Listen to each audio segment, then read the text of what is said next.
In the spring of 73 AD, according to the Roman Jewish historian Flavius Josephus, 960 people chose collective death over Roman slavery.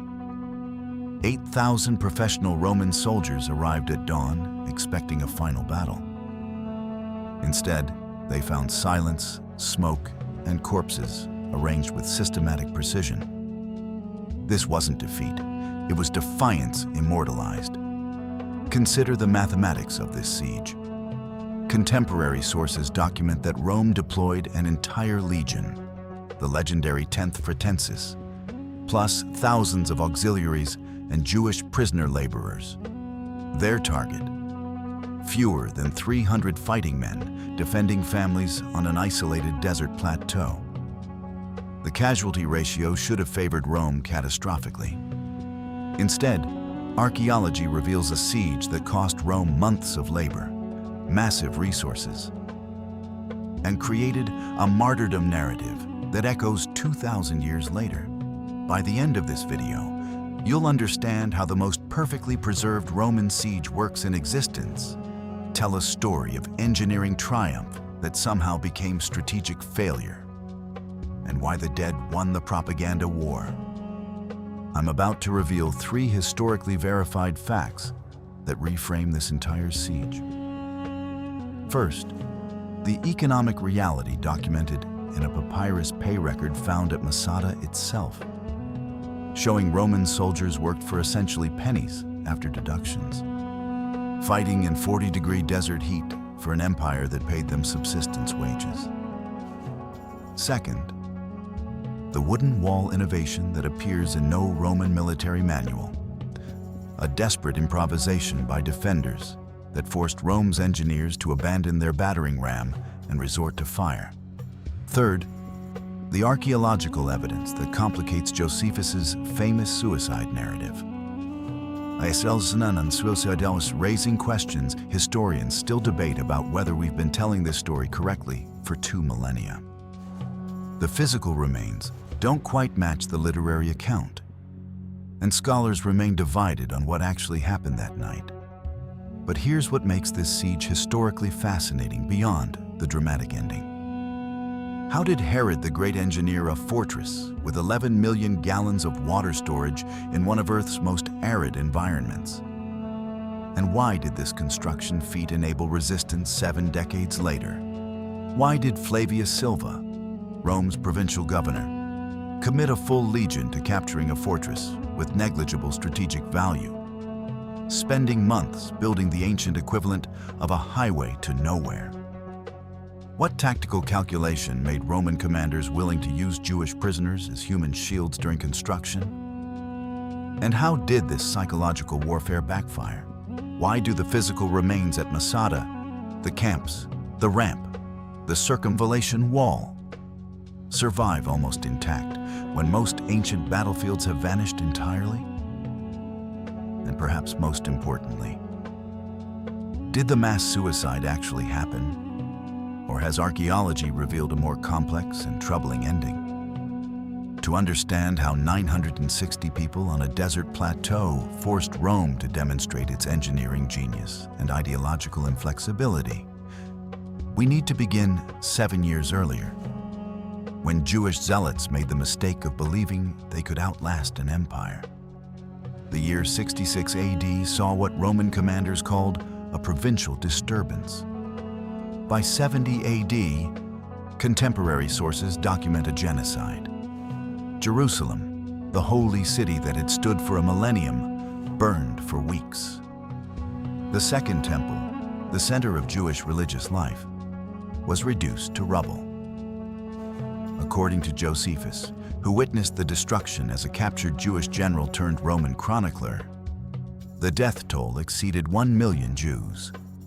That number is disputed by modern historians, but the archaeological evidence tells its own story. A city systematically demolished, population centers erased, an entire people shattered. The causes of the revolt had been building for decades. Heavy Roman taxation strained the Jewish economy. Provincial governors, particularly Gessius Florus, showed contempt for Jewish religious practices. Messianic movements and apocalyptic expectations spread through the population. Social inequality between Jerusalem's wealthy aristocracy and rural poor created internal tensions that Romans expertly exploited. When the revolt finally erupted in 66 AD, it caught Rome initially unprepared. But empires don't stay unprepared for long. Among the first to act were the Sicari, a radical faction whose very name came from the Latin word for their signature weapon, the curved dagger called a sica. In 66 AD, while Jerusalem burned with revolutionary fervor, the Sicari seized the fortress of Masada from its small Roman garrison. The attack was swift, probably bloodless given the token size of the guard force. But the symbolism was enormous. Jews now controlled Herod the Great's most formidable desert stronghold. For the next 7 years, Masada would serve as the Sicari base of operations, a secure refuge from which they raided the surrounding countryside and watched as the revolt they'd helped ignite consumed Judea. The Roman response came in waves of systematic destruction. Vespasian, a general who would soon become emperor, led the initial campaigns.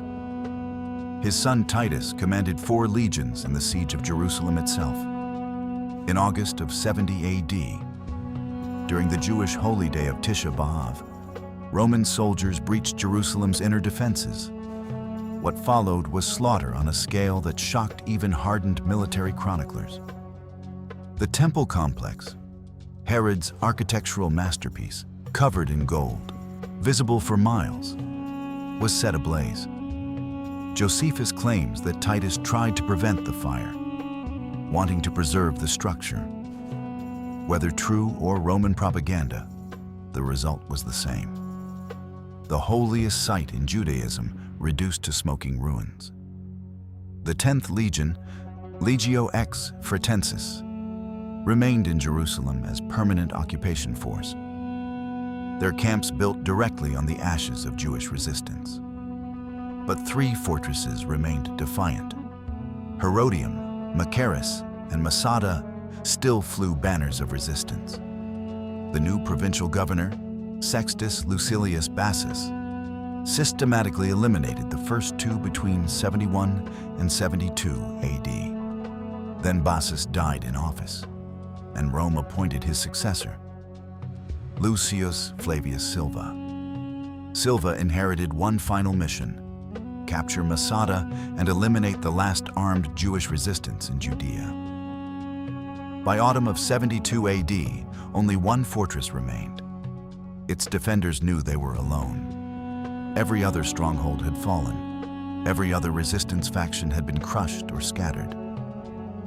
They watched from their desert plateau as Silva's forces began the long march south, and they knew their turn had come. What the Sicari at Masada couldn't know was that their last days would be so perfectly preserved by archaeology that we can reconstruct their final hours with precision no other ancient battle allows. The 10th Legion was marching south, carrying with them the tools and expertise that would create history's most complete example of Roman siege warfare. As the legion's advance scouts first glimpsed Masada rising from the desert floor, they were looking at a fortress that would break every assumption about what made defensive positions impregnable. Picture an isolated plateau rising 400 meters above the Dead Sea, surrounded by sheer cliffs in one of Earth's harshest deserts. Summer temperatures exceed 40 degrees Celsius. Annual rainfall averages 50 millimeters, barely 2 inches. No natural water source exists within miles. This is where Herod the Great, between 37 and 31 BC, decided to build a palace complex with swimming pools, Roman bathhouses, and gardens. The engineering required borders on insanity or genius. Archaeological evidence reveals it was both. Herod's paranoia had solid foundations. Appointed king of Judea by Rome, he faced subjects who viewed him as a foreign puppet. Cleopatra of Egypt, who coveted his territory, posed an external threat. Herod needed a refuge where he could survive rebellion, invasion, or both. But Herod didn't just build for survival. He built for luxury. Masada would be a royal citadel where a king could live in comfort while his kingdom burned. The result was an engineering masterpiece that would enable resistance 73 years after Herod's death by people he never imagined would inherit his fortress. The defensive perimeter consisted of a casemate wall system, double walls with a space between, divided into chambers. This wall, measured by archaeologists at 1,400 meters in length, encircled the entire plateau. The outer wall stood 5 feet thick, the inner wall 3 feet thick, with a 13-foot wide space between them, partitioned into rooms. 37 towers rose along this perimeter, each reaching approximately 22 meters high, providing overlapping fields of fire against any approach. 4 fortified gatehouses controlled access to the plateau. The eastern gate led to the Snake Path, a narrow, winding trail that would take hours to climb. The western gate accessed a slightly less precipitous approach, but still easily defended. Modern archaeologists, measuring these structures with precision instruments, found them remarkably intact, testament to both Herod's engineering and the desert's preservative properties. But Masada's greatest engineering triumph wasn't defensive walls. It was water. In a region receiving 50 millimeters of annual rainfall, Herod's engineers created a system that could store 11 million gallons. The solution exploited the region's rare but intense flash floods. When winter storms hit the Judean mountains, water rushed down the wadis, dry riverbeds that become torrents for hours before returning to dust. Herod's engineers built dams across these wadis, channeling water through rock-cut aqueducts to 12 massive cisterns carved into the northwestern cliff face below the plateau. Each cistern could hold 140,000 cubic feet. The system required an army of laborers to manually transport water from these lower cisterns up to the summit, where smaller reservoirs distributed it throughout the fortress. Archaeological surveys confirm the system's capacity. 1.4 million cubic feet total, enough water for years of consumption by a substantial population. The palatial structures Herod built demonstrate why historians call him one of antiquity's great builders. The northern palace, built on 3 terraces descending the northern cliff face, was an architectural marvel. The upper terrace served as royal living quarters with a semicircular portico providing panoramic views. The middle terrace featured a circular reception hall. The lower terrace housed a banquet area with private baths and decorative columns, all built into sheer cliff face where construction should have been impossible. The western palace covered 4,000 square meters, containing grand reception halls, administrative chambers, mosaic floors depicting geometric patterns, and a sophisticated bathhouse showcasing Roman bathing culture. Herod had created not just a fortress, but a functioning palace complex where a king could conduct government while surrounded by enemies. The storehouses Herod constructed would prove crucial 7 decades later. Massive rooms were filled with grain, dates, wine, and olive oil, provisions intended to sustain the royal court during extended siege. When the Sicari seized Masada in 66 AD, they inherited supplies that, though decades old, remained largely usable. Archaeological excavations uncovered storage jars still containing dried food, wine vessels, and oil containers. The abundance was such that even during the Roman siege, defenders maintained ritual baths, and according to some evidence, even a swimming pool. When Herod died in 4 BC, his paranoid masterpiece sat empty for decades. Roman garrisons occupied it briefly, a token force guarding a remote outpost. But in 66 AD, when Jewish zealots needed an impregnable base, Herod's engineering genius, designed to protect a king from hypothetical threats, would protect Jewish families from the very real apocalypse of Roman vengeance. The fortress would be tested in ways Herod never imagined. And for 7 years, against the greatest military power on earth, it would hold. The Romans had a word for them: Sicari, dagger men. But it wasn't the Romans who feared them most. Fellow Jews whispered their name in Jerusalem's marketplaces, checking over shoulders in crowded streets. According to Josephus, the Sicari refined urban guerrilla tactics that combined political assassination with religious zealotry. They transformed targeted killings into sacred duty, viewing the elimination of collaborators as religiously mandated resistance. This wasn't new in substance. Political assassination was ancient, but it was new in ideological framing. Murder became martyrdom. Terror became piety. Their signature weapon gave them their identity. The Sika was a curved dagger, 30 to 40 centimeters of single-edged steel, hooked to strike around shields and armor. Archaeological specimens show sophisticated metallurgy. These weren't crude knives, but precision killing instruments.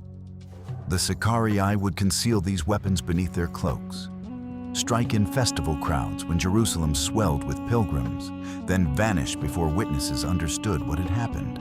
Their targets weren't Roman soldiers. Those were too well guarded, too alert. Instead, they killed Jewish priests, aristocrats, merchants, anyone they viewed as insufficiently zealous or as collaborating with occupation. The psychological impact was devastating. No one knew who might be Sicari. Your neighbor, your business partner, the man praying beside you in the temple. Any could be an assassin judging your loyalty to a cause defined by extremism. The ideology driving this terror came from Judas of Galilee, founder of what Josephus called the fourth philosophy.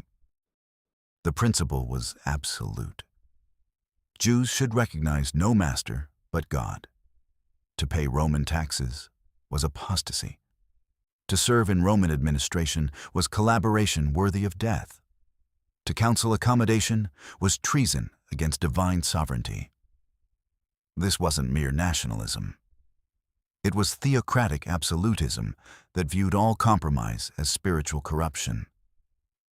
Eleazar ben Yair, the man who would command Masada's defenders, was Judas's descendant, inheriting 3 generations of resistance ideology. But the Sicari's radicalism isolated them even within the revolt. In 66 or 67 AD, during Passover, Sicari raiders attacked the Jewish village of Ein Gedi near the Dead Sea.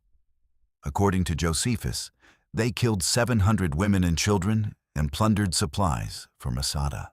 The massacre demonstrated a horrifying reality. The Sicari viewed other Jews as enemies if those Jews failed to meet their standards of resistance. This wasn't liberation. It was ideological purification through violence.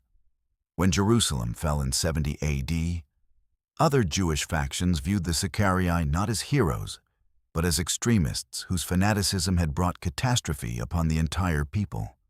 At Masada, the Sicari community numbered approximately 960 people by 73 AD. This wasn't a military garrison. It was families. Excavations revealed domestic artifacts, cooking areas, children's items, and evidence of normal family life sustained over 7 years. They maintained religious observance, building ritual baths for ceremonial purification. Biblical scroll fragments found at the site, portions of Genesis, Leviticus, Deuteronomy, Ezekiel, and Psalms, show a literate, educated community engaged with their religious texts. They repurposed Herod's casemate wall chambers into family dwellings, converting defensive architecture into homes. Women wove cloth, Children played in the courtyards, men maintained weapons and stood guard rotations. For 7 years, while the rest of Judea bled under Roman occupation, Masada remained free. By 72 AD, when Silva's legion marched south, the Sicari were utterly alone. Jerusalem had fallen 3 years earlier. Herodium and Machaerus had surrendered. No relief force existed. No diplomatic solution was possible. Other Jewish factions, exhausted and defeated, viewed the Sicari as the extremists whose ideology had brought ruin. The Romans viewed them as bandits, whose elimination would be a footnote in the conquest of Judea. Both sides were wrong. What happened at Masada would transcend military arithmetic entirely. The fortress that should have been a tomb would become something far more complicated. A propaganda victory achieved through total military defeat. A story that would outlive the empire that tried to silence it. The 10th Legion Fretensis, founded by Octavian in 41 BC during Rome's civil wars, veterans of the naval battle at Actium, survivors of Jerusalem's brutal siege. Their emblems, the bull, the ship, the boar, were stamped on roof tiles that archaeologists would find scattered across 8 camps surrounding Masada 2,000 years later. According to military records and archaeological analysis, Silva commanded approximately 5,000 legionaries backed by 3,000 to 4,000 auxiliary troops.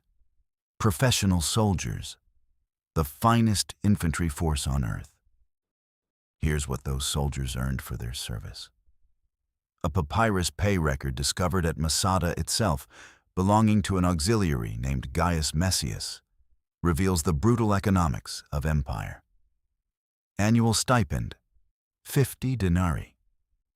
Deductions for barley to feed his horse, 16 denarii. Food expenses, 20 denarii. Clothing and equipment, 12 denarii. Net pay after deductions, 2 denarii. 2 coins. These men would build history's most impressive siege works essentially for subsistence wages. Laboring in desert heat that could kill horses in their tracks, all to eliminate a threat that posed no strategic danger to anyone. The legion's structure was precision itself. 10 cohorts, with Cohort 1 at double strength, 800 elite troops. The remaining 9 cohorts fielded 480 men each, organized into centuries of 80 soldiers. Despite the name century suggesting 100, Roman military efficiency had refined the number through decades of experience. Each legionary was a walking arsenal and construction worker combined. Lorica segmentata, articulated iron armor weighing 9 kilograms, protected torso and shoulders. Iron helmets with cheek and neck guards covered the head. The scutum, a curved rectangular shield 1.2 meters tall and weighing 10 kilograms, could interlock with neighboring shields to form an impenetrable barrier. For weapons, the gladius, a short stabbing sword 60 to 70 centimeters long, designed for close quarters formation fighting, hung at each man's hip.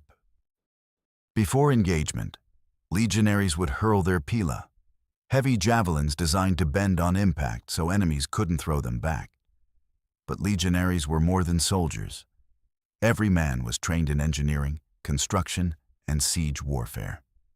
They carried entrenching tools, saws, axes, and surveying equipment as standard kit. A Roman legion could build a fortified camp for 8,000 men in a single afternoon, complete with perimeter walls, towers, and internal street grid. They could construct bridges, roads, aqueducts, and siege engines. This wasn't optional training, it was core competency. Rome conquered through engineering as much as combat. Auxiliary forces, non-citizen troops serving for eventual citizenship, provided specialized capabilities. Syrian archers, Thracian cavalry, Arab scouts familiar with desert warfare, all served under Roman tactical control. These auxiliaries received lower pay than legionaries, housed in smaller camps, but were professional fighters nonetheless. At Masada, the 8 camps surrounding the mountain base tell the story of careful organization. Camp F, the largest, housed Silva's headquarters and the bulk of the 10th Legion. Camp B, positioned near the Dead Sea supply route, served as logistics center. Camps A, C, D, E, G, and H, smaller auxiliary positions, completed the perimeter. Each camp's size has been measured by archaeologists, confirming the force estimates Josephus provided. Commanding this force was Lucius Flavius Silva, appointed provincial governor after Bassus's death. His career before Masada remains largely obscure, but his appointment as Legatus Augusti pro praetore, governor with legion command, indicates close ties to the Flavian dynasty. After Masada, he would return to Rome and later serve as consul suffectus, a routine but respectable honor. Significantly, no triumph was celebrated for Masada's capture. Silva's victory earned no special recognition, no parade through Rome, no addition to his titles. The contrast with Titus's elaborate triumph for Jerusalem's destruction reveals how Romans actually viewed Masada. A necessary cleanup operation, not a glorious conquest. As the legion marched south through the Judean wilderness in autumn 72 AD, soldiers could see their target from miles away. A flat-topped mountain shimmering in desert heat like an island rising from a stone ocean. Some veterans must have questioned why Rome committed an entire legion to this mission. Masada threatened no one. Its garrison couldn't field enough men to raid a village. Yet orders were explicit. Eliminate the last resistance. Demonstrate that no fortress lay beyond Roman reach. Show the Jewish people that further defiance was futile. The soldiers would spend months in brutal conditions building a monument to Roman engineering. Whether they knew it or not, they were also building the Sicari's immortality. The legion that never lost a siege was marching toward its strangest victory.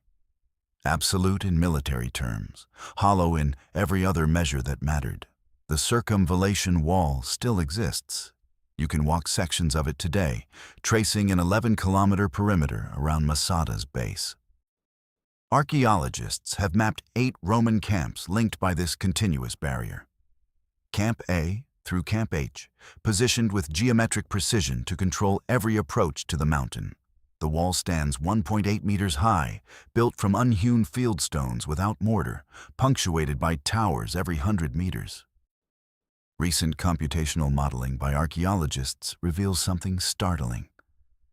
With approximately 10,000 workers, legionaries, auxiliaries, and Jewish prisoners, the entire system could have been completed in as little as 11 to 16 days. Think about that. In roughly 2 weeks, Rome built a prison with a circumference measuring nearly 7 miles in the middle of a desert. The Sicari watched from above as their world shrank to the dimensions of the plateau beneath their feet. Silva's first priority was total isolation, standard Roman siege doctrine: prevent escape, deny reinforcement, create psychological pressure through visible inevitability. The 8 camps were positioned according to military science refined over centuries. Camp F, the largest at approximately 11,000 square meters, housed Silva's command center. The Principia, where orders were issued, the Praetorium, where the legate lived.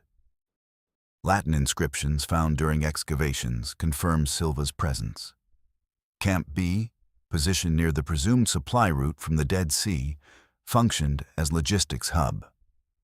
Camp A sat at the base of the Snake Path, the eastern approach, its garrison ready to intercept any desperate escape attempt. Camp H perched on Mount Eleazar to the south, providing surveillance of the entire southern plateau face from elevated position. Each camp followed standardized Roman grid layout. Two main roads intersected at right angles, dividing the space into quadrants.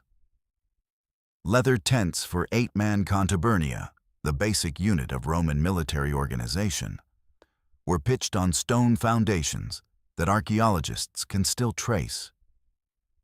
Officers' quarters occupied central positions. Storage buildings, workshops, and administrative structures completed the internal organization. The camps weren't temporary bivouacs. They were functioning military towns designed to sustain operations for months, if necessary. The circumvallation wall itself represented dry stone construction at industrial scale. No mortar meant faster building. Just select stones, fit them together with practiced skill, stack them to specified height. Field stones were abundant in the desert. Labor was organized.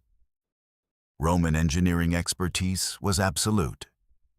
Modern archaeological experiments testing construction rates with period tools and techniques suggest that a crew of 10 men could build approximately 100 meters of wall per day.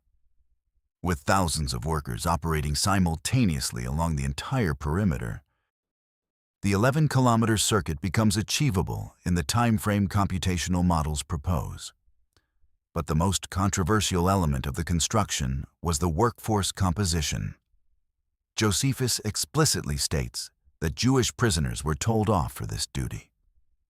These captives, survivors of Jerusalem's siege, refugees captured during the mopping up campaigns, were forced to carry water and animal skins from the Dead Sea, transport supplies in baskets up steep paths, and build the very siege works that would doom their fellow Jews at Masada.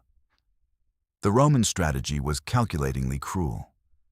Position Jewish laborers where Sicari defenders could see them clearly. Any attack on Roman construction would kill Jewish captives first. The psychological warfare worked perfectly.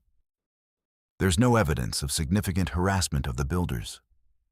The Sicari, despite their extremism, proved reluctant to kill fellow Jews laboring under Roman coercion. The supply line feeding this massive operation ran across the Dead Sea. Supplies were transported by boat from various points around the sea, the lowest point on Earth at 430 meters below sea level, and offloaded at a dedicated harbor facility on the shore to the east of Masada.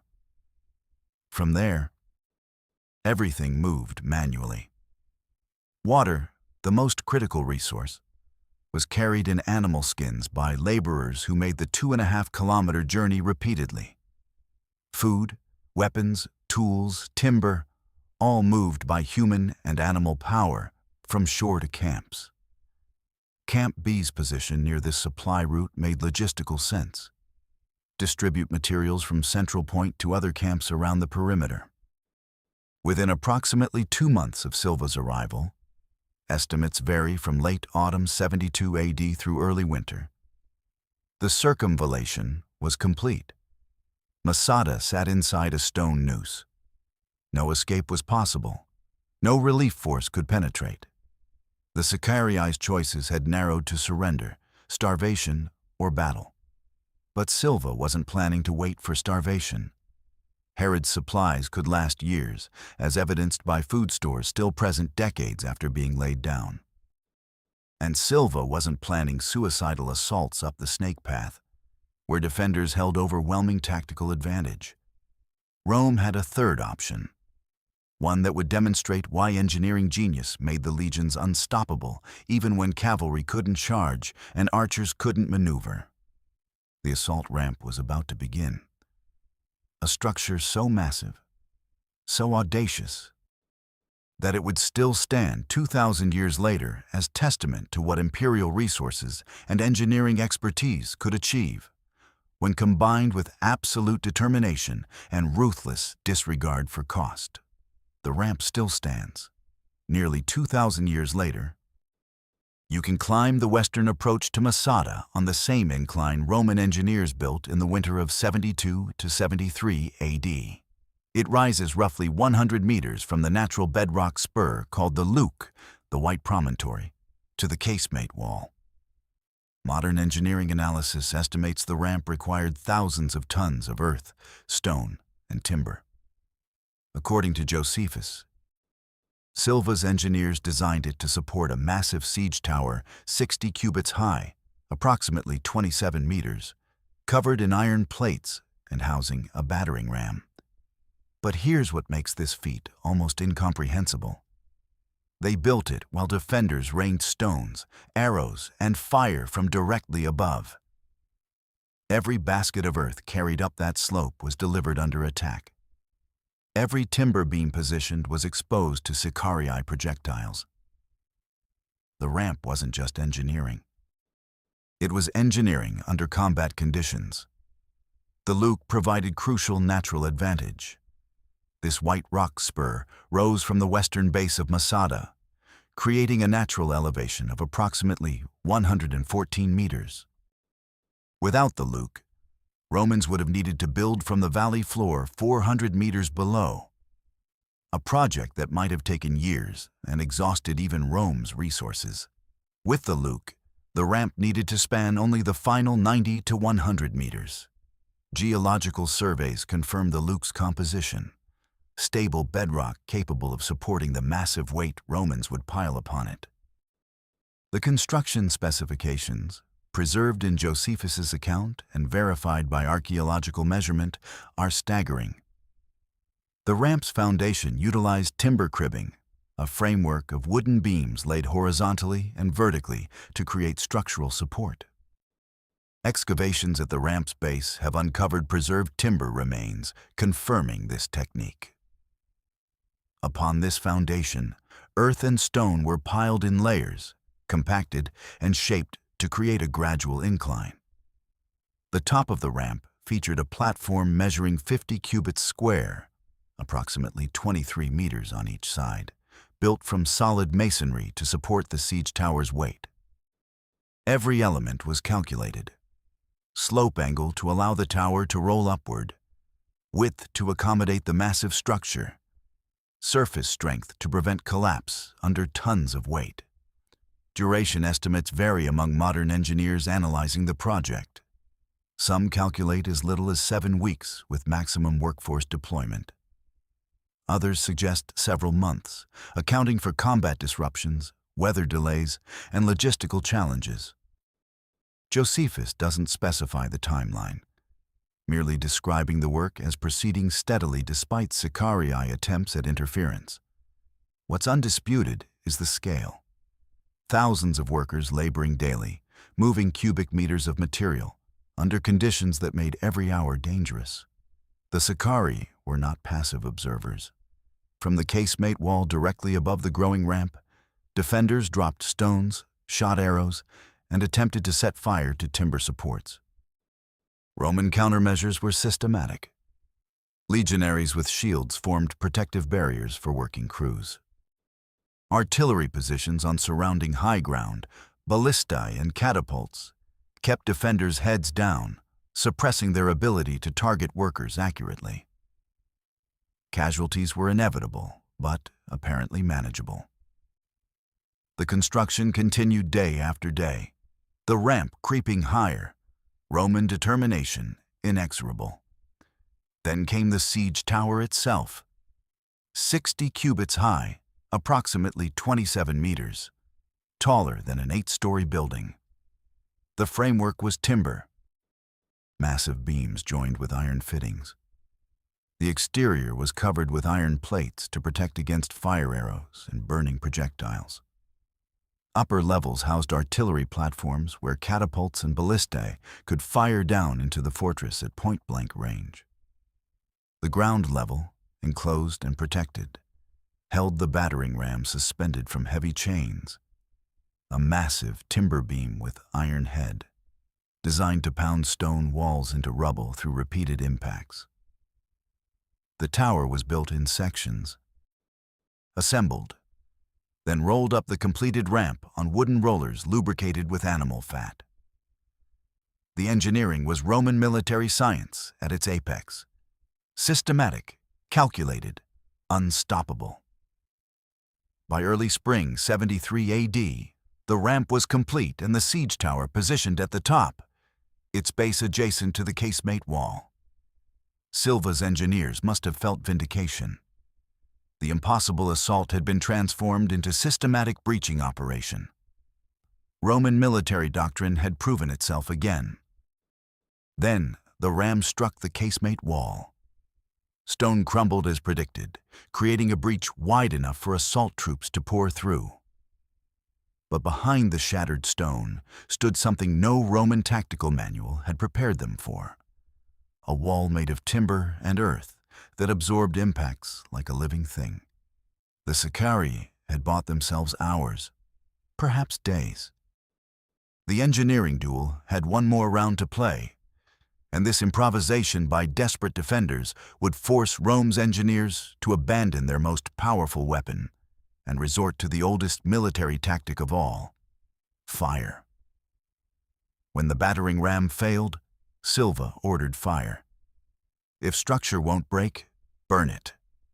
Standard Roman siege doctrine going back centuries. Legionaries launched flaming torches at the timber wall.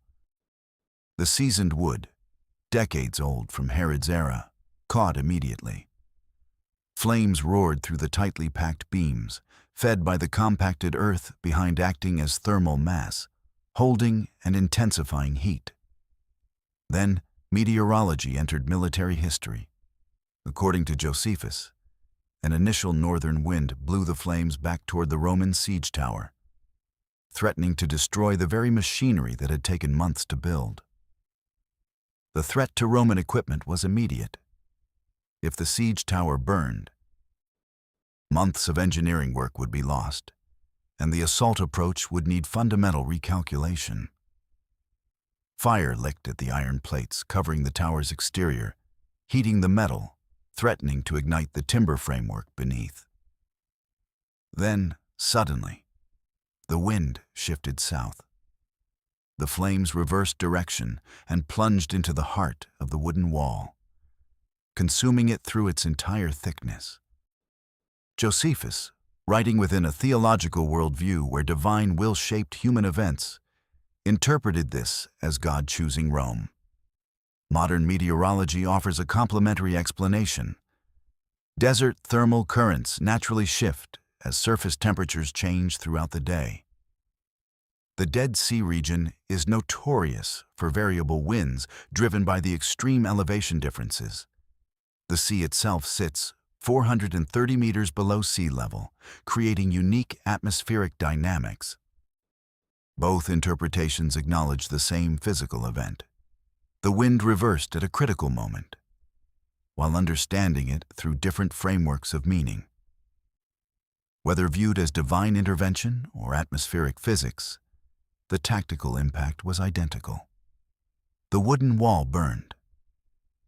By evening of April 15th, 73 AD, the improvised defense was consumed. Smoking ruins marked where timber had stood. The stone breach behind lay undefended, exposed to Roman assault. Silva withdrew his forces to the camps, ordering preparations for a dawn attack. His engineers had solved the impossible fortress through systematic application of force. Victory would come with sunrise. Standard Roman military protocol dictated night attacks only in extraordinary circumstances. Darkness hindered coordination, increased friendly fire risk, negated Roman advantages in discipline and formation. Better to rest, prepare, and assault at first light, when visibility allowed proper tactical control. Archaeological evidence suggests the Sicari spent that evening in activities that puzzle and disturb historians.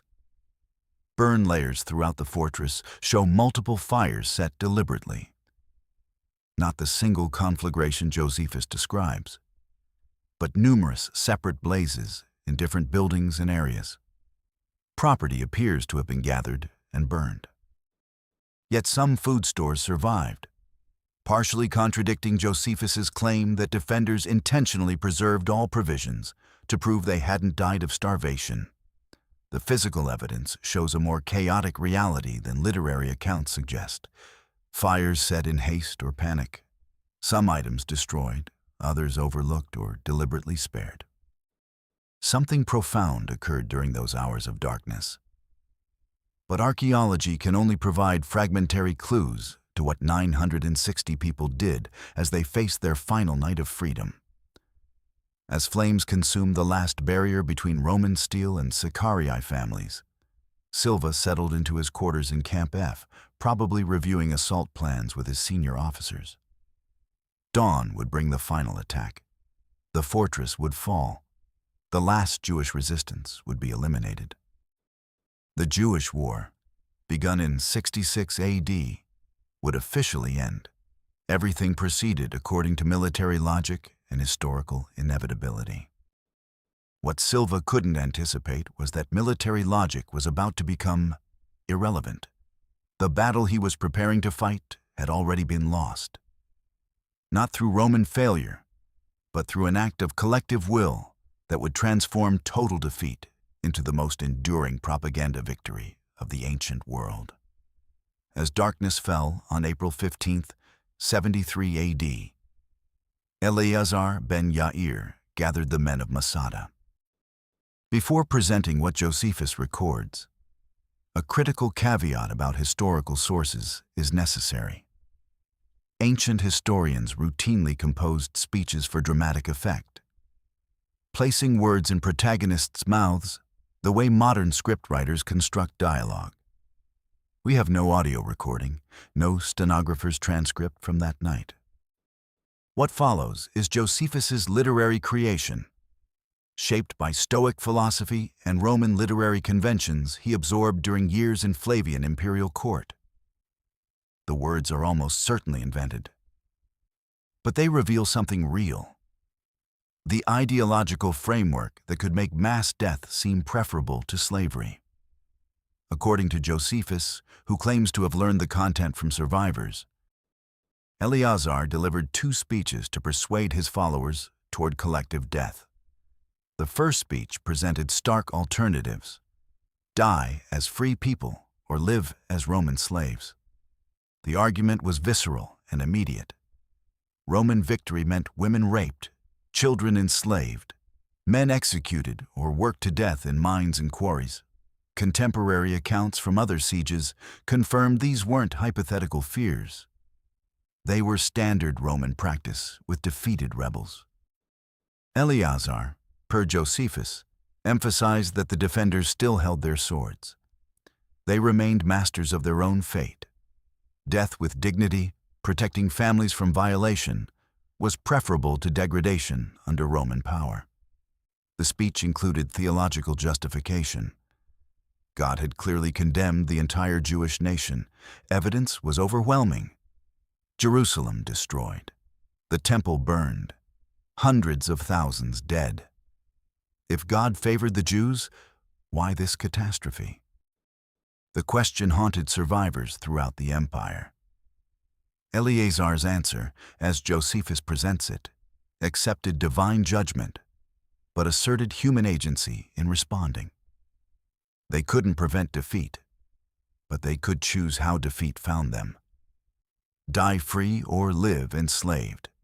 The choice was still theirs. The second speech, according to Josephus, took a philosophical turn that reveals its literary origins more clearly than the first. The argument centered on soul immortality and the body as prison, pure Stoic philosophy that sits uncomfortably with Jewish theology. Death wasn't an ending, but liberation. The soul, trapped in mortal flesh, would be released to immortality. Noble death was preferable to shameful life. Josephus even had Eleazar cite Greek precedents, communities that chose mass death over slavery. The Stoic themes echo Roman philosophers like Seneca and foreshadow Marcus Aurelius. This is almost certainly Josephus writing for his Roman audience.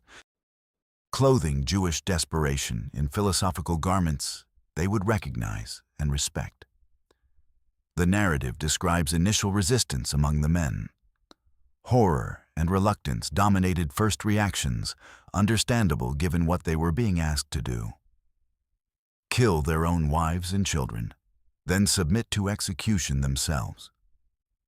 The psychological barrier was immense. Eleazar's persistence required a second speech, according to Josephus, to overcome that natural human reluctance to destroy everything they'd fought 7 years to protect. Gradually, the text claims, men accepted the necessity. Group cohesion and mutual reinforcement led to collective resolution. Love became the motivation. Protecting families from Romans meant ensuring they died by familiar hands, not enemy brutality. The procedure they devised shows theological sophistication, attempting to minimize the sin of suicide. Direct suicide violated Jewish law, but killing others at their request occupied a murky theological space that desperate circumstances might justify. Each man would kill his own family first, wives, children, elderly parents if present. Then the remaining men would draw lots to select 10 executioners. Those 10 would systematically kill all other men who would willingly submit.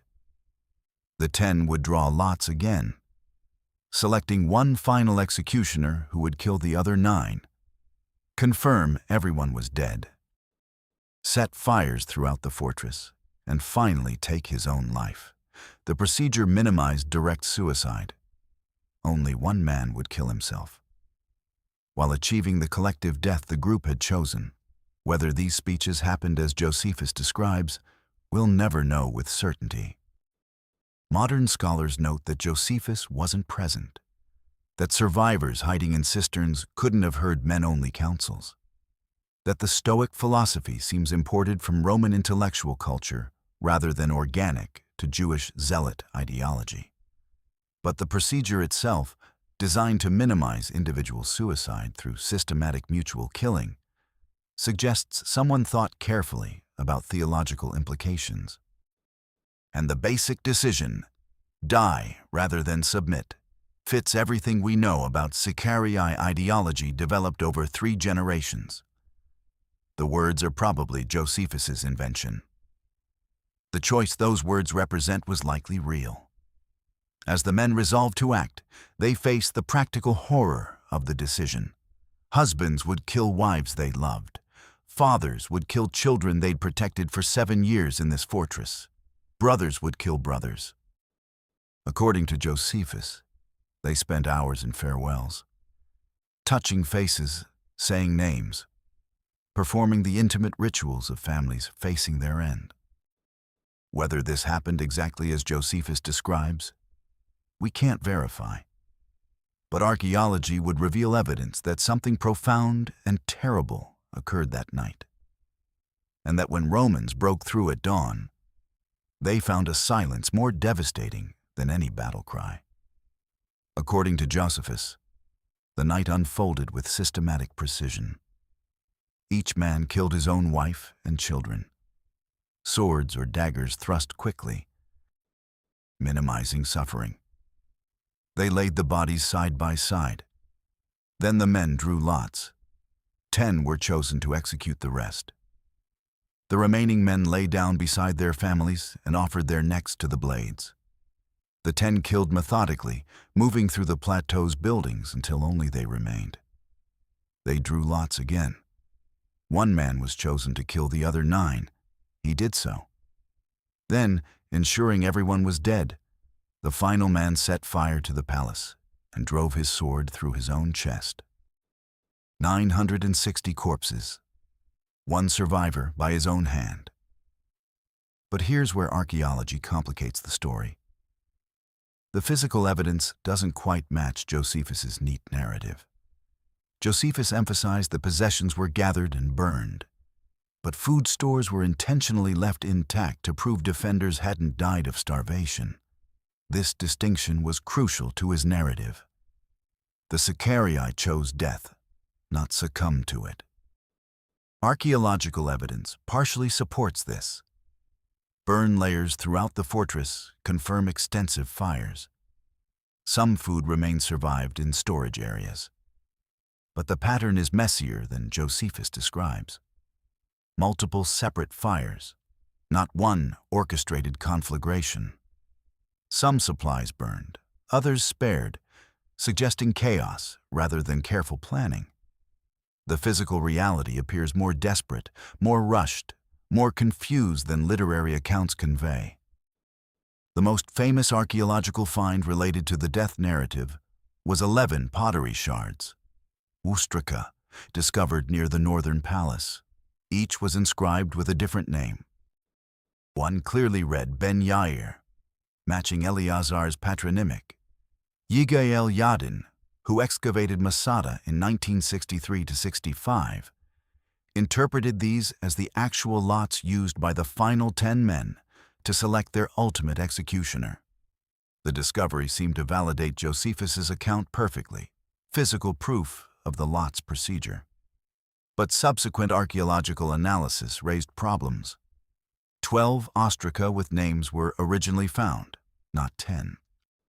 Ostraca were commonly used for ration distribution, inventory tracking, and administrative purposes throughout the ancient world.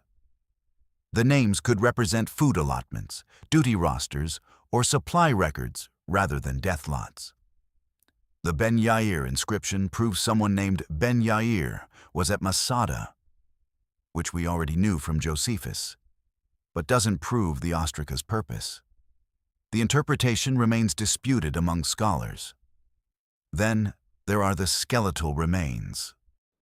In a cave on the southern slope, excavators discovered 25 individuals, men, women, and children. Yadin interpreted these as defenders who died during the siege's final phase. But forensic analysis revealed a critical problem. Pig bones were found among the remains. Jewish dietary law absolutely forbids pork consumption. It's one of Judaism's most fundamental prohibitions. The presence of pig bones strongly suggests these weren't Jewish defenders, but rather Roman soldiers who died during or after the siege, or possibly later pagan occupants of the site. The identification of these skeletons as Sicari defenders is almost certainly wrong.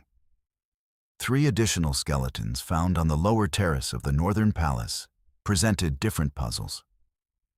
An adult male approximately 22 years old, an adult female with braided hair remarkably preserved, and a child. The bodies appeared deliberately arranged rather than casualties of combat. But only 3 bodies, not a mass grave reflecting systematic execution of 960 people. Forensic analysis couldn't determine cause of death with certainty. Were they killed as part of the mass death? Executed by Romans? Did they die fighting? The physical evidence is ambiguous. Modern scholars examining all evidence have developed 3 competing theories. Nachman ben Yehuda, in his 1995 book, The Masada Myth, argues that mass suicide was largely invented, that most defenders were killed by Romans in final assault or executed afterward. And Josephus constructed his dramatic suicide narrative to serve literary and ideological purposes. Shea Cohen and others note that Josephus routinely composed speeches, that the Stoic themes fit Roman literature better than Jewish theology, and that Romans in no mood to take prisoners after months of desert labor might well have massacred defenders. But this theory struggles to explain why Josephus would invent a story that shows Romans denied the satisfaction of capturing living prisoners. Jody Magnus, whose 2019 book Masada, From Jewish Revolt to Modern Myth, takes a more balanced approach, suggests some defenders committed suicide, particularly leadership and their immediate families, while others may have been killed fighting or executed by Romans afterward. The truth likely involved chaos, panic, and varied responses, not the ordered dignity Josephus describes. This interpretation best fits archaeological complications. Some fires set deliberately, others accidentally. Some people choosing death, others killed by Romans. Josephus shaping messy reality into coherent narrative. A third possibility, raised by Eric Klein and others, is that we simply cannot know what happened with certainty. The archaeological evidence is limited, ambiguous, and subject to multiple interpretations. Josephus's account is detailed but problematic. The survivor testimony he cites was physically impossible to obtain as described. Women hiding in cisterns couldn't have witnessed systematic killings throughout the fortress or heard men-only council speeches. We're left with competing narratives, none provable beyond doubt. What we know with certainty: 960 or so people died at Masada. The fortress fell to Romans. Mass death occurred, whether through coordinated suicide, Roman massacre, or combination. The method and exact circumstances remain debated. History is messy. Mythology is clean. Masada is both. The truth of that night remains elusive. Whether 960 people enacted a coordinated suicide pact, whether many were killed by Romans in a final assault, or whether the reality was some combination, we may never know with certainty. What we do know is this: when Roman soldiers climbed through the breach at dawn on April 16th, they encountered something that military training hadn't prepared them for. The battle they expected never came. Instead, they found what Josephus called a terrible solitude. The silence was more devastating than any war cry. Dawn broke on April 16th, 73 AD. Assault began at first light, standard Roman military doctrine. Legionaries advanced through the breach in formation. Shields locked, gladii drawn, artillery covering from the siege tower. They expected desperate resistance. The Sicari had fought for 7 years. They'd innovated the wooden wall. They'd harassed Roman construction for months. Every tactical calculation suggested a final, bloody stand. Instead, the legionaries encountered silence. No arrows whistled from walls. No stones crashed down. No death chant echoed across the plateau. Josephus writes that the Romans shouted challenges, trying to provoke response. Nothing. They began calling out. Still nothing. The Romans proceeded with unusual care, shouting challenges to provoke response before advancing, possibly fearful of trap or disease outbreak that might explain the unnatural quiet. What they found as they moved cautiously through Masada's buildings was what Josephus called a terrible solitude. Bodies throughout the fortress. Families together, according to Josephus's account. Though archaeology can't verify this arrangement. No signs of combat wounds from Roman weapons. Blood evidence indicated deaths from blades, but not battle. Controlled killings, not the chaos of fighting. Possessions burned in many locations, confirmed by archaeological burn layers. Some food stores intact, partially confirming Josephus's claim that defenders had preserved provisions to prove they hadn't starved. The Romans' psychological response, as Josephus describes it, was shock and silence. They'd prepared for combat, the adrenaline surge, the danger, the glory of breaking final resistance. Instead, they found an anticlimactic ending that felt hollow, despite being militarily complete. No battle glory, no triumph, no prisoners to parade in Rome, no plunder worth mentioning, most valuables deliberately destroyed. Victory felt like defeat's strange cousin, recognizable but wrong. Whether Romans felt fear or merely professional confusion, their behavior suggests they were genuinely unprepared for this outcome.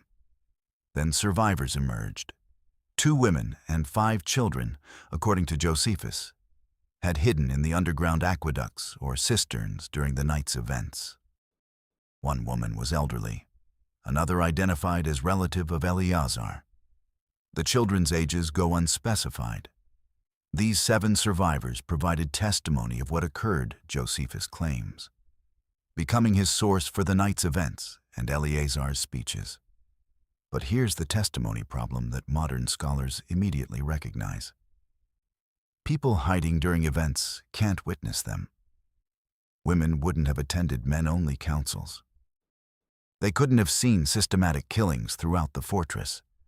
They couldn't have heard Eleazar's speeches to assembled men. Most likely, survivors knew fragments.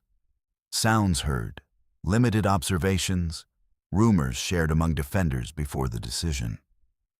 Josephus reconstructed a coherent narrative from fragmentary information, oral tradition, and his own literary skill shaped by years immersed in Roman historical writing conventions.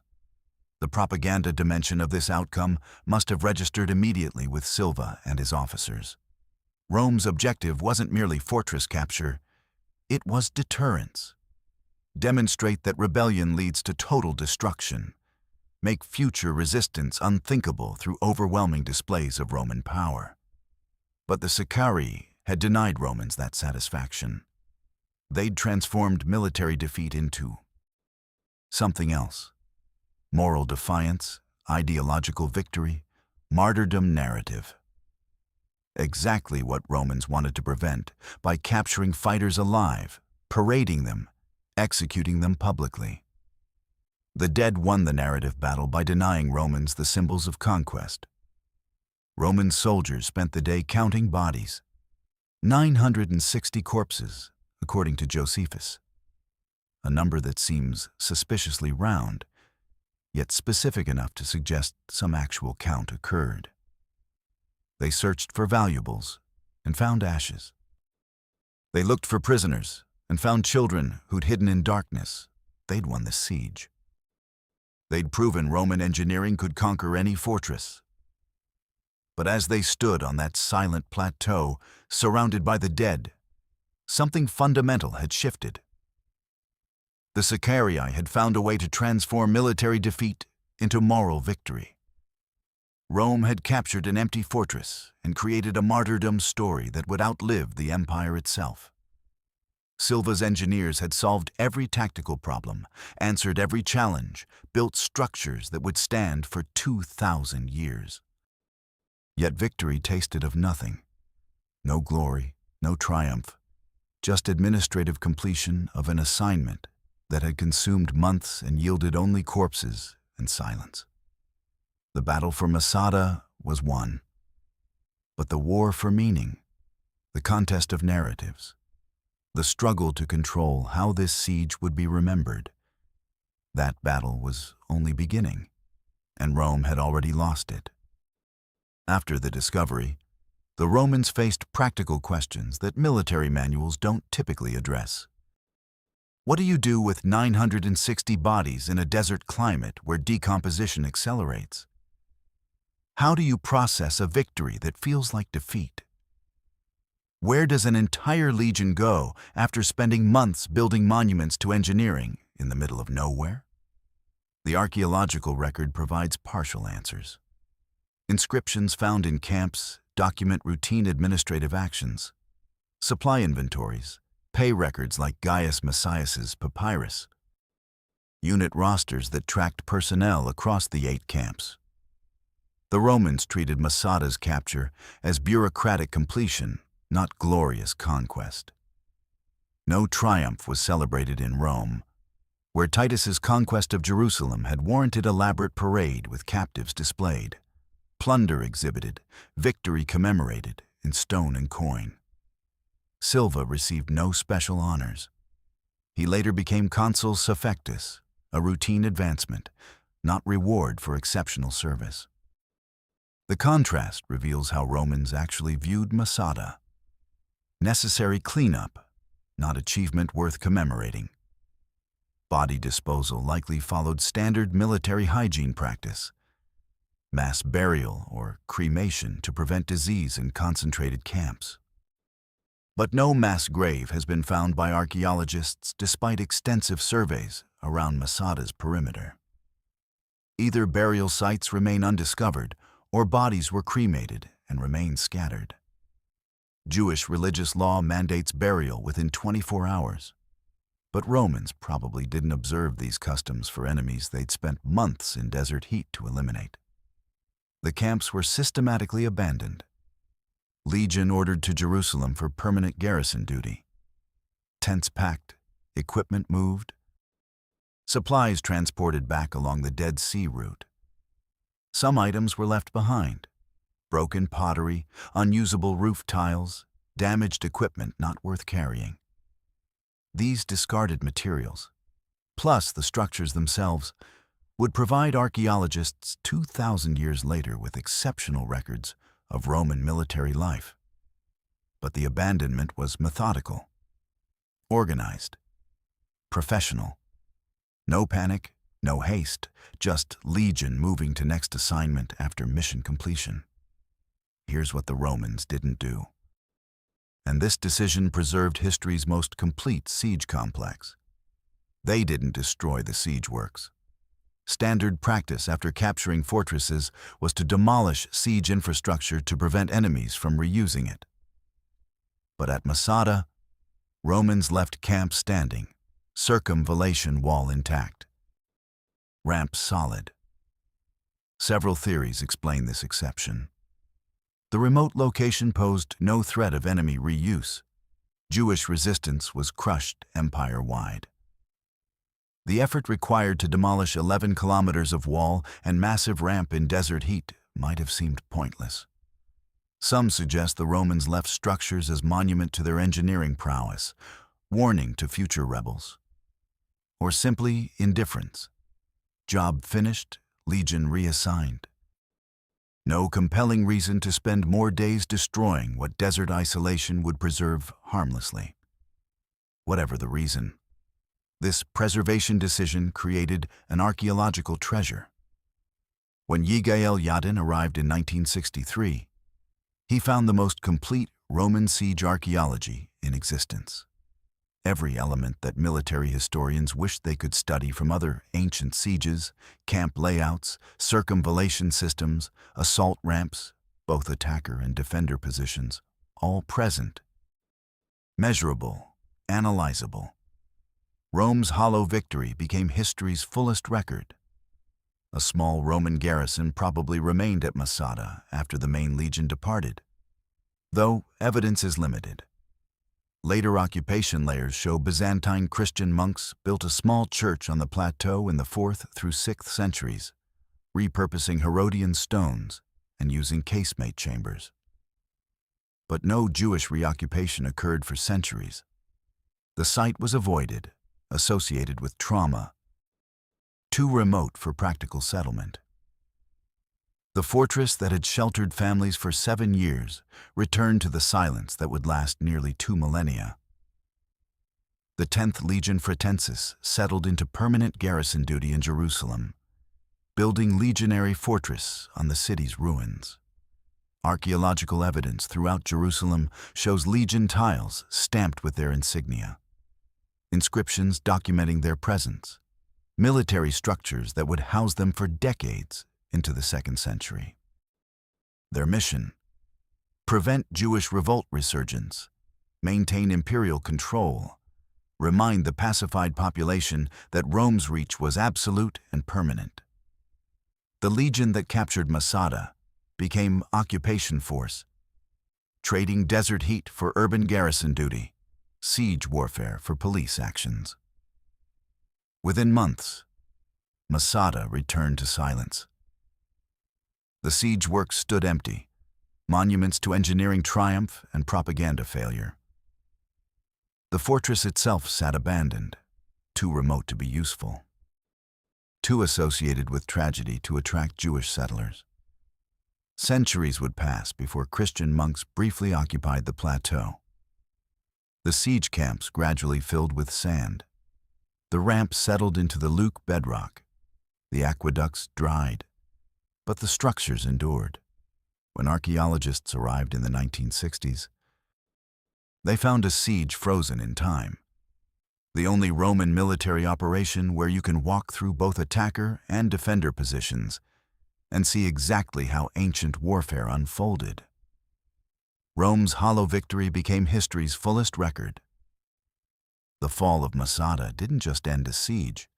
According to demographic studies based on ancient records and modern analysis, it marked the acceleration of a population shift that would define Jewish history for 2 millennia.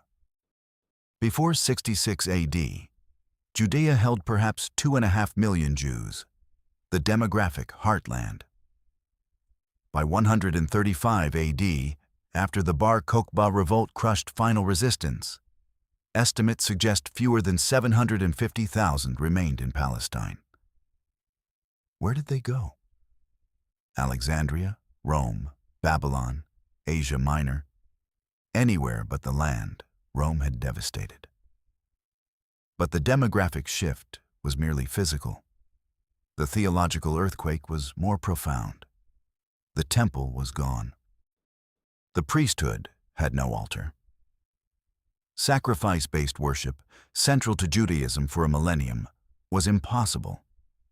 How does a religion centered on one temple, in one city, survive when both are destroyed?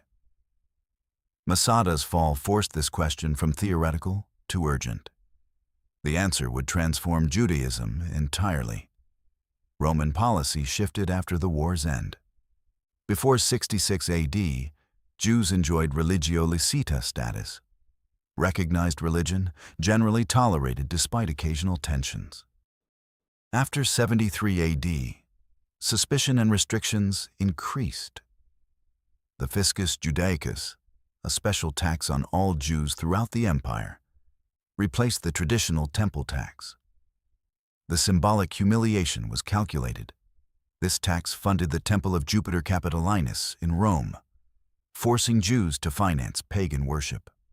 Roman nervousness about future Jewish revolts led to increased surveillance, travel restrictions, and administrative controls that made Jewish life in the Eastern Empire more precarious. Yet this wasn't systematic persecution.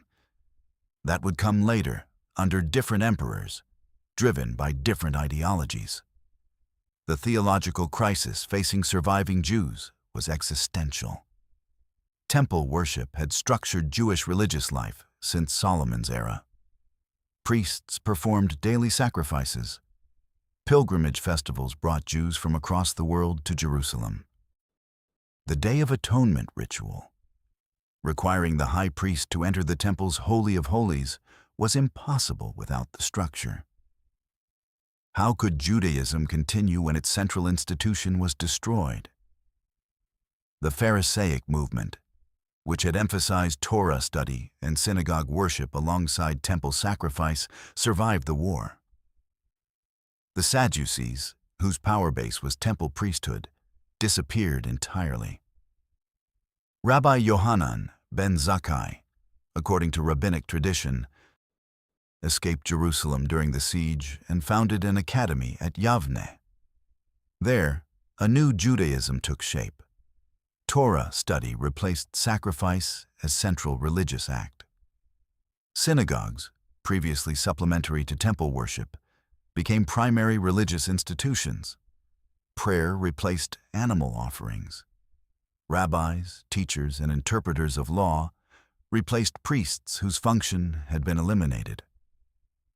This portable Judaism could be practiced anywhere. No temple, no priesthood. No territorial base required. Masada's symbolic role in this transformation was subtle but significant. Not strategically important, the tiny garrison threatened no one. But symbolically, as last armed resistance, it represented a path Judaism ultimately rejected. Armed opposition to Rome had led to catastrophe. Jerusalem destroyed, temple burned, population devastated, land occupied. The lesson learned, though painful, shaped Jewish survival strategy for centuries. Don't fight Rome directly. Accommodate, adapt, survive through diaspora communities, maintain identity through religious practice and communal cohesion rather than military resistance. The Bar Kokhba revolt 60 years later, from 132 to 135 AD, was the exception proving this rule. Another messianic rebellion against Rome, another catastrophic defeat. Further depopulation of Judea, creation of the province Syria Palestina to erase Jewish territorial connection. After Bar Kokhba, armed Jewish resistance to Rome essentially ceased for centuries. The model became diaspora survival, not territorial defense. Josephus played a complex role in shaping memory.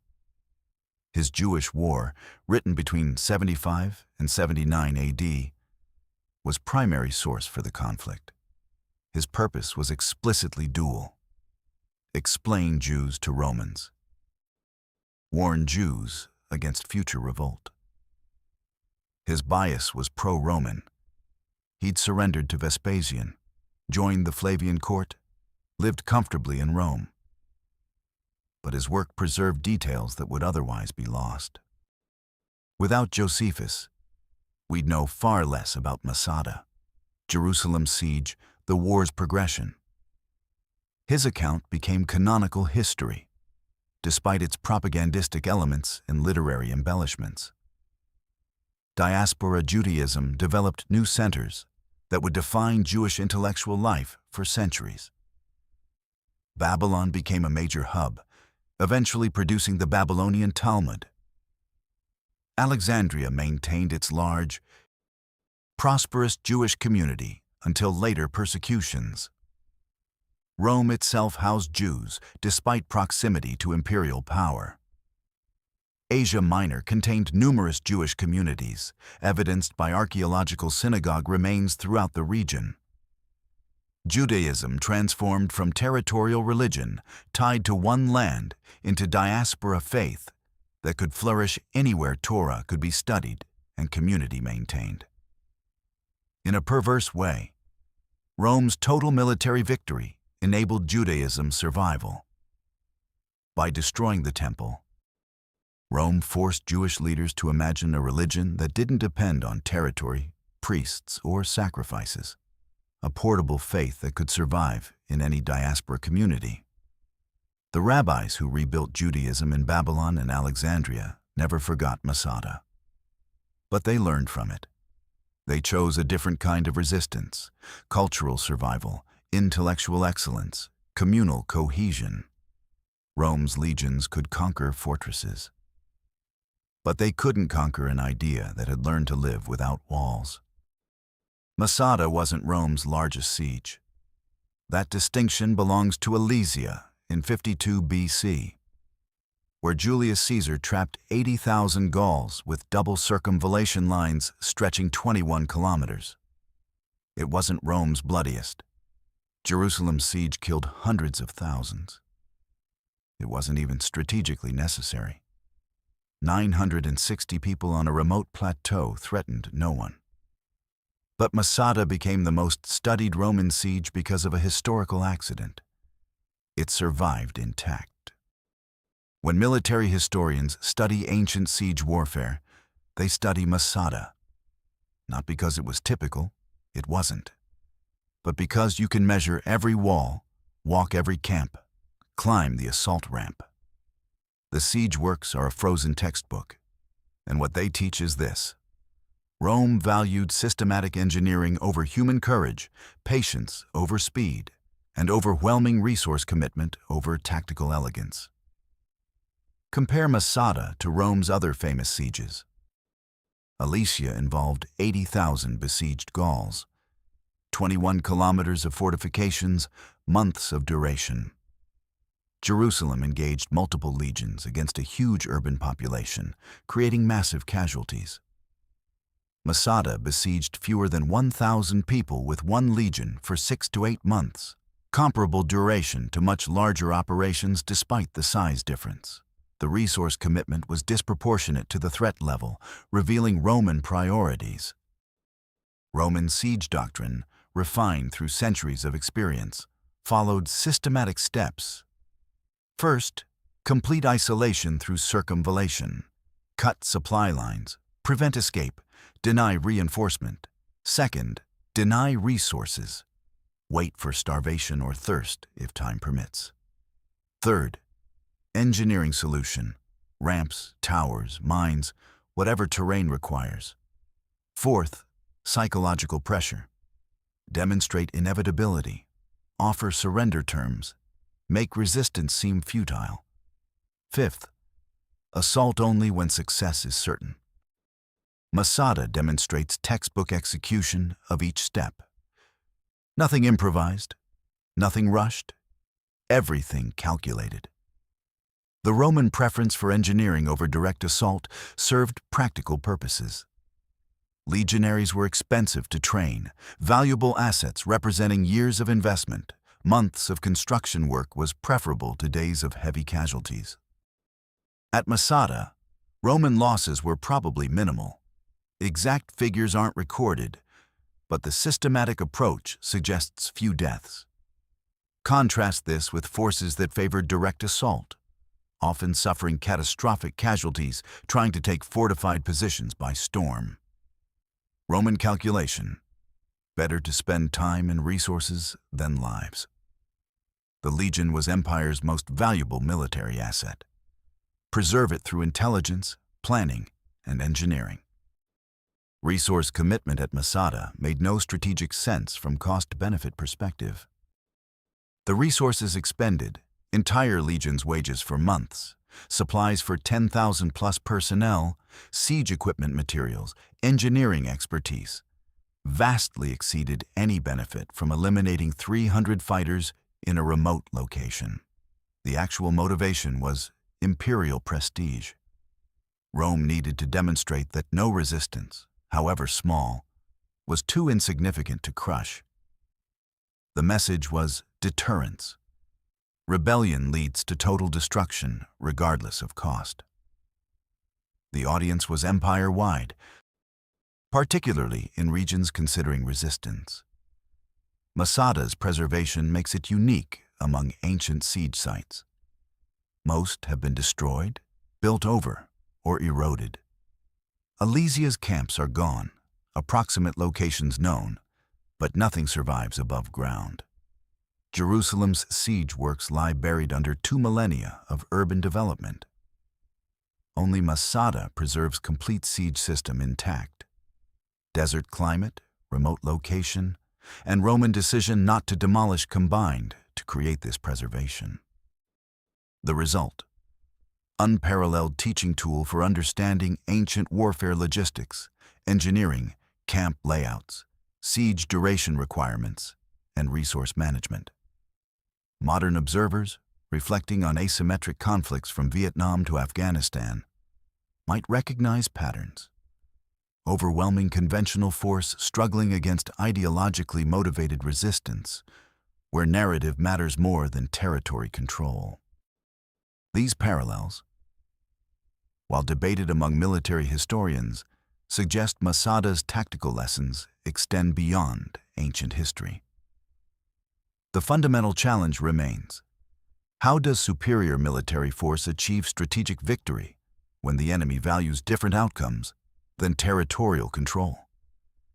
Did Masada change Roman tactics? Probably not. Siege doctrine was already well established before 73 AD, but it confirmed the engineering approach's effectiveness. Even impossible fortresses could be conquered through systematic resource application. The lesson for Rome: engineering patience defeats fortress strength every time. The limitation discovered: propaganda warfare matters, and crushing military victory can still produce strategic failure if the defeated control the narrative. Masada confirmed what Rome already knew: engineering patience defeats fortress strength. Systematic resource application defeats desperate courage. Time and labor defeat stone walls.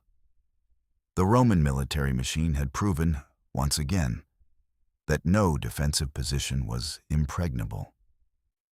But the siege also revealed what military doctrine couldn't teach: that victory can be tactical and strategic simultaneously, while remaining propagandistically disastrous. Rome conquered Masada's walls but lost the narrative. For a military culture obsessed with martial glory, this was the most unexpected defeat of all. The siege works survived in nearly perfect condition. The camps remained visible. The ramp stood intact. The circumvallation wall traced an unbroken line around the mountain base. But for nearly 1,800 years, almost no one knew what they were looking at. Josephus's account sat in monastery libraries, copied by monks, read primarily by scholars interested in early Christianity, not Jewish military history. The Christian Church preserved Josephus because his writings mentioned Jesus and early church figures, not because Christians cared about Roman-Jewish wars. Manuscript circulation was limited until the printing press. The Masada narrative was a small part of a 7-book work. Few readers made it to Book 7. Fewer still cared about a desert fortress when Jerusalem's destruction carried theological significance for Christian doctrine. Rabbinic literature, which shaped Jewish memory and practice after 70 AD, mentioned Masada rarely, if at all. Scholars searching Talmudic indices find virtually no references. The rabbis who rebuilt Judaism focused on Torah study, religious law, community survival, not on failed military resistance. Military defeats were painful memories better left unexamined. Jerusalem's temple destruction was commemorated because it represented theological crisis requiring response. Masada? A footnote to catastrophe, easily forgotten in the work of rebuilding Judaism without temple, territory, or political power. Early Christianity showed no interest in Masada as a site or story. Christian theology interpreted the temple's destruction as divine judgment for rejecting Jesus, a supersessionist narrative that made Jewish military resistance theologically irrelevant. Byzantine monks who occupied the plateau between the 4th and 6th centuries built a simple church using Herodian stones, lived in casemate chambers, maintained the ancient water system. But they left no chronicles identifying the ruins beneath their feet. If they knew the site's history, they didn't record it. Medieval Christian pilgrims focused on Jerusalem, Bethlehem, Nazareth, sites relevant to Christian salvation history. Masada wasn't on their itinerary. By the medieval period, even the name Masada had been forgotten. Local Bedouin called the mountain Es-Sebe, simply the fortress, but had no memory of who built it or what happened there. Generic legends attached to the ruins, typical of how oral tradition fills gaps with approximations. But historical accuracy was lost. Ottoman period maps don't show Masada by name. Geographic knowledge had been severed from historical memory. The identification breakthrough came in 1838. Edward Robinson, an American biblical scholar, and Eli Smith, his traveling companion, were conducting geographic research in Palestine, systematically comparing biblical and historical descriptions with actual terrain. Robinson was intimately familiar with Josephus's works. When local guides showed him Es-Sebi, Robinson recognized the geographic details. Plateau overlooking the Dead Sea, appropriate distance from Ein Gedi, matching dimensions, sheer cliffs on all sides. He concluded this was Josephus's Masada. Robinson published his findings in Biblical Researches in Palestine in 1841.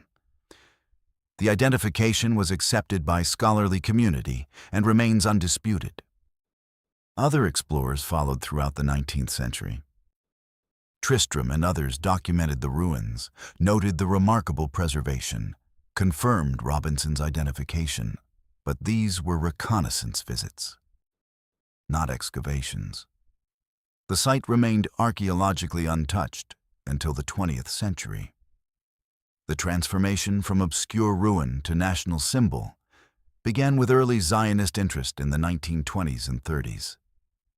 Pre-state Jewish settlers in Palestine looked for historical precedents of Jews fighting for land against empires. Masada offered appealing narrative. territorial defense, martial courage, refusal to submit.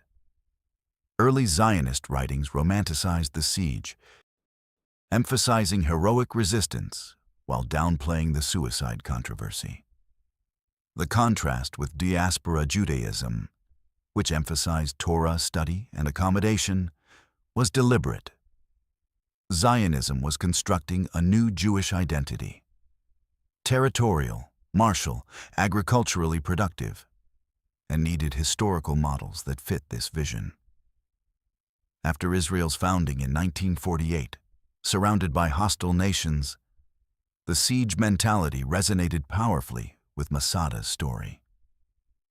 Never Again, Holocaust Memory, and Masada's Choose Death Over Slavery merged into a potent ideological narrative.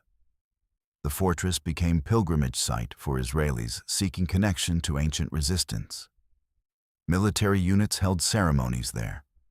The site embodied national values of fighting to the last rather than surrendering. By the 1960s, Masada had been rediscovered physically and reimagined symbolically. Yigael Yadin's excavations occurred just 15 years after Israel's founding, timing that shaped interpretation. The archaeological findings became intertwined with modern Israeli identity. Ancient Jews choosing death over slavery, defiant resistance against overwhelming odds, last stand mentality. Masada shall not fall again became an Israeli military oath, though the practice was later discontinued. The transformation was complete. An obscure Roman siege had become a national origin story. But this very transformation raised questions that scholars would later pursue with uncomfortable intensity. How much was history? And how much was modern myth-making? Were archaeologists discovering the past or constructing it? Between 1963 and 1967, Israeli military units held swearing-in ceremonies atop Masada. New soldiers stood on the plateau at dawn, rifles in hand, and declared, "Masada shall not fall again." The oath connected modern Israeli soldiers to ancient defenders, creating lineage of resistance across 2 millennia. But here's what many participants didn't know at the time. The oath was based on Josephus's account, written by a man who had surrendered to Rome and spent his life in Roman service. The mass suicide narrative came from someone who never witnessed the event and routinely invented speeches for dramatic effect. By the 1990s, scholars began asking uncomfortable questions. Had archaeology discovered Masada's history or invented a useful myth? Was this ancient resistance or modern nation-building? Early Zionist appropriation of Masada began in the 1920s and 30s. Pre-state Jewish settlers sought historical precedents of Jews fighting for land. Masada was appealing. Territorial defense, martial courage, connection to the land through millennia. Early writings romanticized the siege, emphasizing heroic last stand while minimizing the mass suicide's problematic aspects. The contrast with diaspora Judaism, which emphasized Talmud study and accommodation with host societies, was deliberate. Zionism was creating new Jewish identity, territorial, military, agriculturally productive, and needed historical models supporting this vision. After 1948, Israel's founding amid hostile neighbors, Masada's siege narrative resonated powerfully. The country's situation, small nation surrounded by larger enemies, mirrored Masada's defenders. Holocaust memory, the never again determination, merged with Masada's choose death over slavery message. The fortress became pilgrimage site. Schools organized trips. The story entered national curriculum. Tourism to Masada became act of patriotic identification with ancient resistance. Yigael Yadin's 1963-65 excavations occurred in this nationalist fervor.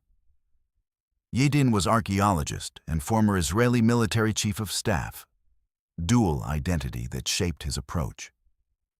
The excavation was rushed by archaeological standards, 2 years versus decades typical for sites this size. Thousands of Israeli volunteers participated, creating sense of national project. Extensive media coverage made findings public immediately. Yadin's interpretations emphasized heroism and mass suicide certainty. The 11 ostraca with names, including Ben Yair, were presented as death lots. The skeletal remains were identified as defenders. The archaeological narrative supported national mythology. The military oath, Masada shall not fall again, became practiced primarily for armored corps units during the 1960s and 70s. Ceremonies were conducted at dawn with torches, creating emotional connection between modern soldiers and ancient defenders. The symbolism was powerful. Jews will never again allow themselves to be destroyed. We'll fight to the last. We'll choose death over submission. But the practice was gradually phased out. Military leadership questioned whether mass suicide was an appropriate model for soldiers. The oath emphasized death over survival. Problematic for military force needing to win battles, not create martyrs. Scholarly backlash emerged in the 1990s. Nachman ben Yehuda's 1995 book, The Masada Myth. Collective memory and myth-making in Israel applied sociological analysis to how societies construct useful myths. Ben Yehuda argued that Masada narrative was shaped to serve Zionist ideological needs. Archaeological evidence problems, pig bones among cave skeletons, inconsistent burn patterns, limited skeletal remains, suggested mass suicide was exaggerated or invented. Josephus's literary techniques, his Stoic philosophical themes, his absence from events he described, all raised doubts about narrative reliability. Shea Cohen and other scholars noted that ancient historians routinely composed speeches, that Josephus wrote for Roman audiences who appreciated Stoic noble death themes, that the suicide narrative might serve Josephus's literary purposes more than historical accuracy. Some suggested Roman massacre was more likely than coordinated suicide. Romans in no mood to take prisoners after months in desert would simply have killed defenders, and Josephus later constructed heroic narrative. Jody Magnus, in her 2019 book Masada, From Jewish Revolt to Modern Myth, takes more balanced approach. Some truth exists in Josephus, but embellished. Archaeological evidence is ambiguous, supporting multiple interpretations. Modern mythologization is real, but doesn't negate all historical core. The truth likely involved chaos, varied responses, some choosing death, others killed fighting, still others executed by Romans. Josephus shaped messy reality into coherent narrative that served multiple purposes. Modern Israeli response to scholarly critique shows public debate about national symbols. Some Israelis still embrace heroic narrative, viewing it as inspiring regardless of historical ambiguities. Others question whether suicide pact is a healthy national symbol. Does it promote necessary sacrifice or unhealthy death cult? Educational curriculum has evolved, teaching complexity rather than simple heroism. Tourism to Masada continues robustly, but site interpretation has become more nuanced. The military discontinued the oath, and Masada became less central to defense symbolism. Current scholarly consensus includes verified elements. Siege definitely occurred. Archaeology proves Roman engineering. Mass death definitely happened. Fortress fell to Romans. Disputed elements include exact method of death, authenticity of Eleazar's speeches, interpretation of ostraca, identification of skeletal remains, degree of coordination in final night. Modern scholars accept Josephus with skepticism, prioritize archaeology over literary narrative, acknowledge uncertainty about details, and recognize modern mythologization as separate phenomenon from ancient reality. The modern scholarly consensus might be the least satisfying conclusion possible. We don't know exactly what happened on the night of April 15th to 16th, 73 AD. Some people probably chose death over slavery. Others may have been killed by Romans. The truth likely involved chaos, panic, varied responses, not the ordered dignity Josephus describes. But uncertainty doesn't diminish Masada's historical importance. The siege happened. The Romans built extraordinary siege works. Jewish resistance lasted 7 years in impossible conditions. These facts remain, even if the details of the final night are lost to time and propaganda. History is messy. Mythology is clean. Masada is both. Today, approximately 750,000 people visit Masada annually. They arrive by air-conditioned buses from Jerusalem, ride a cable car to the summit in 3 minutes, and walk through Herod's palace complex, guided by informational signs in multiple languages. Some choose the traditional route, hiking the snake path at dawn, arriving breathless at the top just as Romans did nearly 2,000 years ago. The site was designated a UNESCO World Heritage Site in 2001, recognized for both its archaeological significance and its role in human memory. But Masada isn't a static museum. Archaeologists continue excavating areas Yadin never reached. Conservation teams fight against erosion, tourism wear, and the Dead Sea's brutal climate. And every year, new discoveries emerge from the plateau's soil, complicating and enriching our understanding of what happened here in 73 AD. UNESCO World Heritage designation came in 2001, recognizing outstanding universal value. The criteria Masada met include human creative genius in engineering, cultural significance spanning millennia, and association with historic events of universal importance. The citation emphasizes Roman siege engineering excellence, the Jewish resistance narrative, Herodian architecture, and exceptional preservation quality. With designation came conservation obligations. Israel committed to international preservation standards, regular monitoring, and protection from destructive development. Visitor infrastructure balances accessibility with preservation. The cable car, installed in the 1960s, transports tourists from base to summit in 3 minutes. Controversial among purists who argue it diminishes the experience, but practical for elderly visitors and those unable to manage the steep climb. The snake path remains open for traditionalists willing to hike an hour upward through switchbacks, experiencing something closer to what ancient visitors endured. The Roman ramp on the western side is also walkable, though less commonly used. Facilities include a visitor center at the base, museum displaying artifacts, restrooms, gift shop, and guided tours available in multiple languages. Sound and light shows run during evening hours, though quality is debated. What visitors see represents 20 centuries of occupation layers.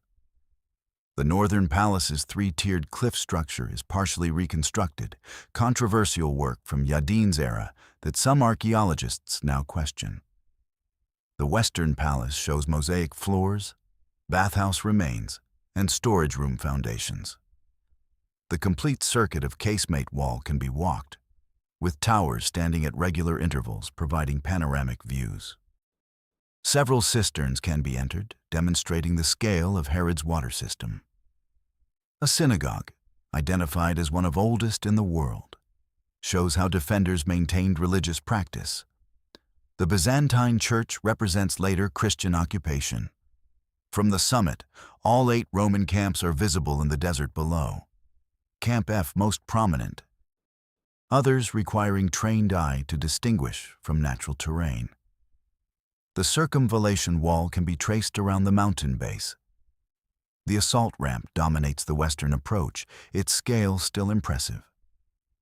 ongoing archaeological research continues post-Yadin.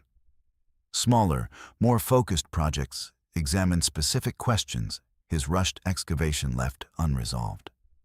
Recent finds include additional biblical scroll fragments, refined dating of specific structures through improved techniques, textile preservation analysis revealing clothing and fabrics, dietary studies using bone and seed, remains showing what defenders ate, and water system engineering research using modern surveying technology, ground-penetrating radar, three-dimensional modeling, and digital reconstruction create new understandings of fortress layout and construction techniques.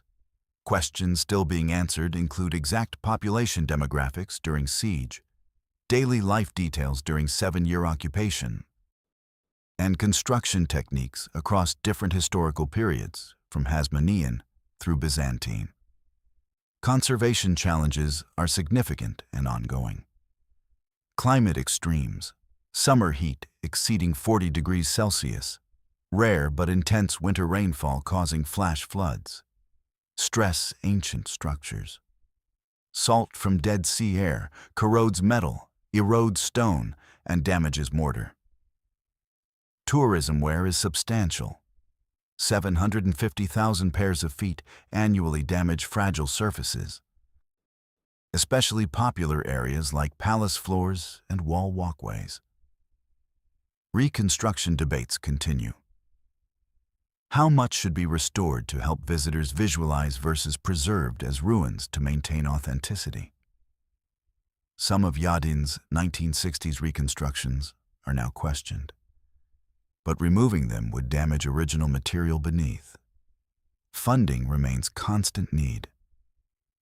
Preservation is expensive, requiring specialized expertise and materials. Balancing acts. Tourism generates revenue for preservation, but causes wear requiring preservation. Educational programs serve diverse audiences. Israeli school groups visit as part of national curriculum, learning complexity rather than simple heroism. International students participate in archaeological field schools, getting hands-on excavation experience. Military historians study the site for tactical lessons in siege warfare. Religious groups, Jewish, Christian, Muslim, tour for various reasons. Academic conferences periodically convene at Masada for symposia on archaeological methodology, siege warfare, or historical memory construction. Controversy continues between different stakeholders. Tourism marketing sometimes emphasizes heroic narrative that scholarly consensus has complicated. Site interpretation is gradually becoming more nuanced, acknowledging debates about mass suicide and presenting multiple scholarly perspectives. Some visitors leave disappointed that the suicide narrative is questioned. They came expecting confirmation of familiar story. Others appreciate complexity and intellectual honesty about uncertainty. The tension between popular understanding and academic consensus remains unresolved and probably unresolvable. Different audiences want different things from Masada. Some want inspiring national mythology, others want honest historical complexity. Masada's greatest value today might not be as symbol or shrine, but as teaching tool. It teaches military history, how Rome conquered fortresses systematically. It teaches archaeology, how desert preservation reveals ancient life in extraordinary detail. It teaches historiography, how the same physical site can be interpreted radically differently across centuries. And it teaches intellectual honesty, that we can acknowledge uncertainty while still appreciating historical significance. When visitors stand on that windswept plateau, surrounded by 2,000-year-old walls overlooking Roman camps still visible in the desert, they're experiencing something rare. A historical event frozen in place, tangible and real, yet endlessly debatable in its meaning. Ancient battlefields typically vanish. Thermopylae, where 300 Spartans died in 480 BC, is now a coastal plain 3 miles from the sea. Sediment from the Spercheios River completely transformed the geography. Alesia, where Caesar trapped 80,000 Gauls in 52 BC, was only tentatively identified in the 19th century, and camp locations remain debated. Jerusalem's 70 AD siege lies buried under 2 millennia of continuous urban occupation. But Masada exists in a different category entirely. Archaeologists can walk through Roman camps that haven't been significantly altered in 2,000 years. They can measure the assault ramp to the centimeter. They can compare Josephus's description with physical remains and find them matching remarkably. Masada is what every military historian wishes every ancient battlefield could be: intact, accessible, and comprehensively documented. Desert preservation provides Masada's foundation for exceptional survival. The Dead Sea region receives approximately 50 millimeters of annual rainfall, hyper-arid conditions that minimize erosion and prevent vegetation overgrowth. Organic materials that would decay in temperate climates survive. Textiles, leather, papyrus, wood. Stone structures experience minimal weathering compared to buildings in regions with freeze-thaw cycles or acid rain. Remote locations saved the site from modern development. No city was built over it, no agriculture disturbed the camps, no roads cut through siege works. Most ancient sites were destroyed by farming, urban expansion, or natural processes. Masada was preserved through climatic luck and geographic isolation.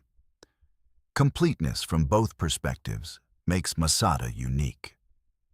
The defender position, fortress walls, buildings, living quarters, survives intact. The attacker position, 8 camps, circumvallation wall, assault ramp, remains visible. You can see both sides of the siege simultaneously. Teaching value is immense. Students can understand siege from dual perspective. Most sites preserve one side or neither. The Danevirke in Denmark preserves Viking-age defender walls, but attacker camps are gone. Hadrian's Wall in Britain shows Roman defensive architecture, but evidence of forces that attacked it has vanished. Only Masada offers complete picture. Correlation between Josephus and archaeology validates aspects of his narrative while revealing its limitations. Josephus described 8 camps positioned around Masada. Excavations found 8 camps where he said they'd be. He described circumvallation wall. It exists, traceable around entire perimeter. He gave measurements for the ramp.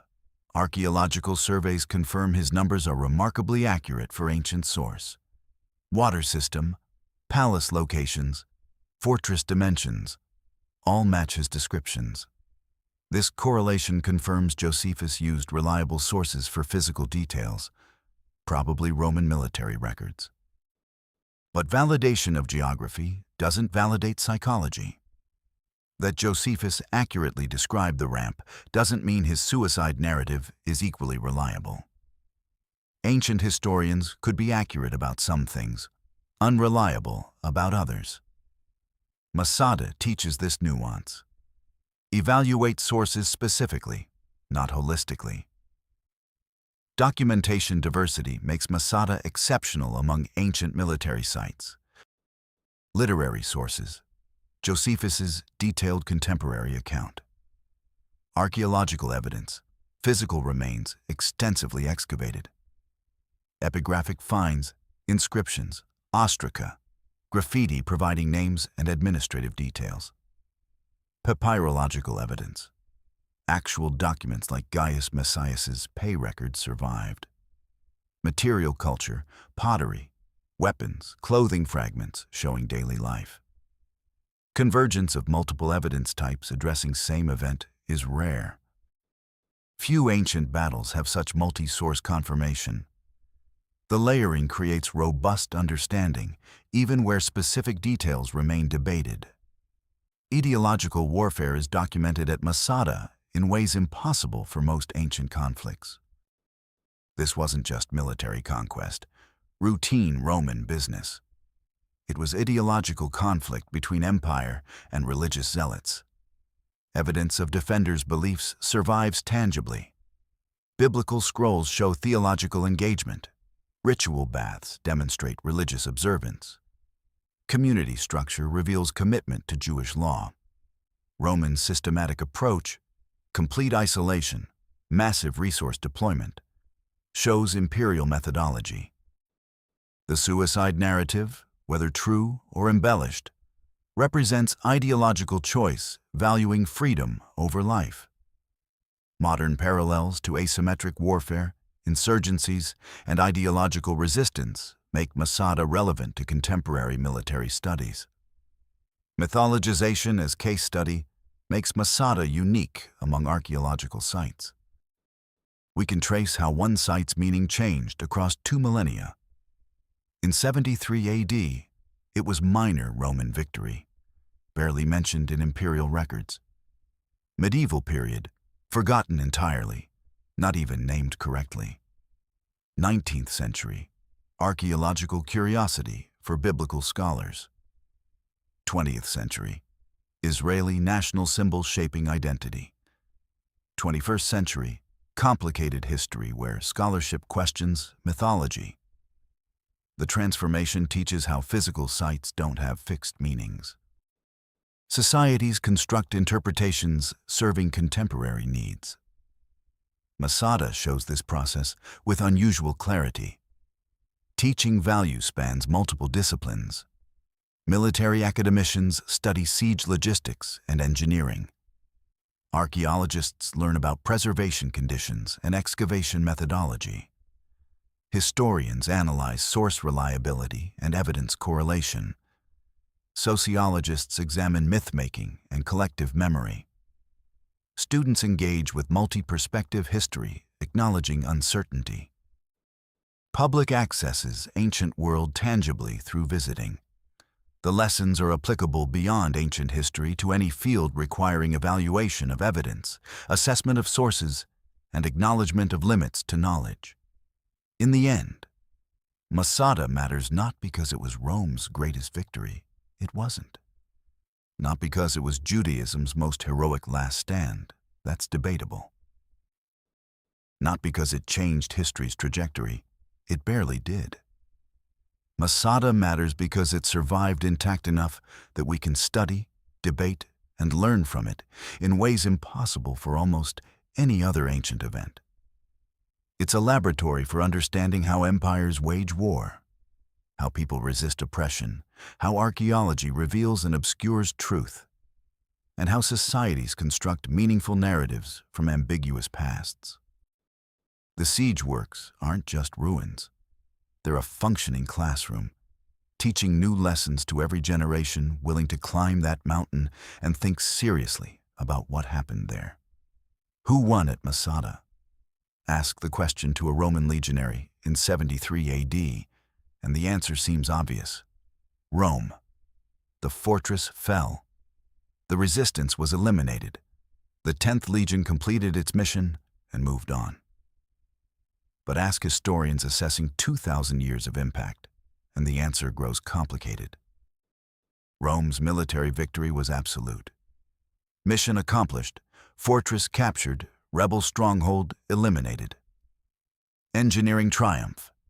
The impossible assault succeeded through systematic application of Roman expertise.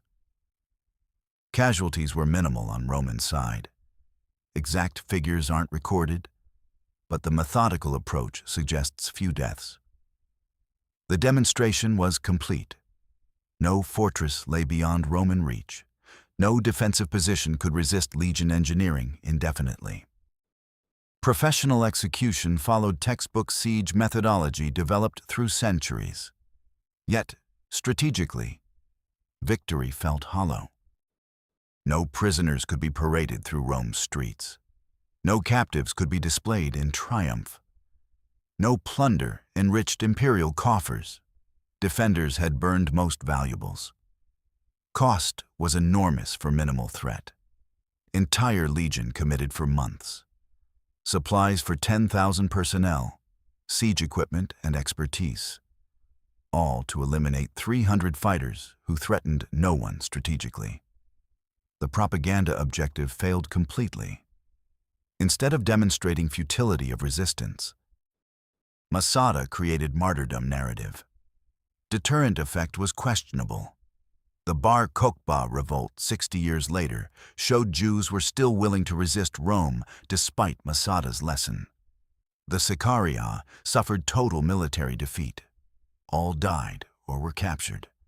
Complete elimination as fighting force. Territory lost. Fortress surrendered to Roman control. Their cause was crushed. Jewish revolt ended with Masada's fall. No tactical successes occurred during the siege. They didn't kill significant numbers of Romans, didn't disrupt siege operations substantially, didn't force Roman withdrawal. Strategically, they changed nothing. Roman policy in Judea continued. Occupation intensified. Jewish autonomy remained crushed for generations. But propagandistically, the Sicari achieved something unprecedented. Their story survived. Josephus recorded it despite being hostile witness writing for Roman patrons. The narrative gained power over centuries, died free rather than lived enslaved, even if details are debatable historically. Modern resonance is undeniable. Masada became symbol of resistance worldwide. Cultural impact on Jewish memory eventually occurred, though delayed by centuries. Their legacy outlived them and outlived the empire that destroyed them. The irony is perfect. Roman engineering preserved their story by leaving the siege works intact. The structures built to demonstrate Roman power became monuments to Sicari resistance.